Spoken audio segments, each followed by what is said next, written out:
छिंदवाड़ा में प्लेटिनम खदान का विरोध तेज, आदिवासियों ने कलेक्टर को सौंपा ज्ञापन।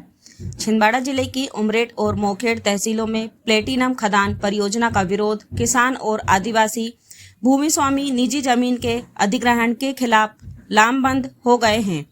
आज सोमवार दोपहर 1 बजे ग्रामीणों ने कलेक्टर को ज्ञापन सौंपते हुए कहा, उनकी पैतृक भूमि छीनी तो आर पार की लड़ाई होगी। लगभग 830 हेक्टेयर जमीन के अधिग्रहण की आशंका से लोगों में रोष है। ग्रामीणों का कहना है यही जमीन उनके जीवन और रोजगार का आधार है। उन्होंने चेतावनी दी है कि अगर प्रशासन ने अधिग्रहण की कार्रवाई आगे बढ़ाई तो वे बड़े जन आंदोलन की शुरुआत करेंगे। सरकार बना रही, हम लोग को सबने ज्ञापन दिया और ज्ञापन देने का उस बात का उल्लेख है कि मेरे विधानसभा क्षेत्र में पांडुरना विधानसभा में एक खनिज मद मिला, वो संपदा मिली है जो प्लेटिनियम के नाम से जाना जाता है। प्लेटिनियम, सोना और भी जो महत्वपूर्ण संपदा है वो वहाँ हमारे क्षेत्र में मिला है। और ये जो एरिया है वो एरिया लगभग 2200 एकड़ का एरिया है। इसका सर्वे हो गया, सारिश हो गया। और ये जो पूर्व में पटले मैडम थी कलेक्टर, उन्होंने रिपोर्ट बना के सबमिट करी है प्रमुख सचिव खनिज विभाग को 2023 में।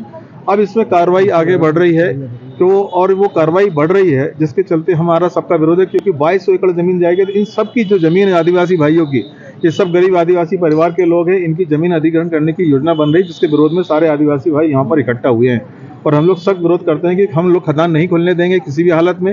जो संघर्ष करना होगा करेंगे, पूरी लड़ाई लड़ेंगे। हमारे एक भी आदिवासी भाइयों की जमीन को हम अधिग्रहण करने नहीं देंगे, चाहे जो भी परिस्थिति बनेगी, लड़ाई लड़ी जाएगी। भैया कितने गांव प्रभावित हो रहे हैं? इसमें बहुत लंबा एरिया, 2200 एकड़ जमीन, आप समझ लीजिए कि 2200 एकड़ जमीन अधिग्रहण हो रही है। अभी जो लिस्ट आ रही है इसमें लगभग 8 गांव इसमें प्रभावित हो रहे हैं और आने वाले समय में और भी गांव प्रभावित होंगे। जैसे जैसे इसके सर्वे होते जा रहा है उसमें वैसा आगे गांव की भी स्थिति बन रही है। कौन कौन से विधानसभा क्षेत्र बस रहा है इसमें? ये पांडुरना और परासी विधानसभा क्षेत्र ज्यादा फंस रहा है। तो हमारी इस बात का ये ज्ञापन था और कलेक्टर साहब की बैठक होगी तो बाकी बातें हम लोग करेंगे।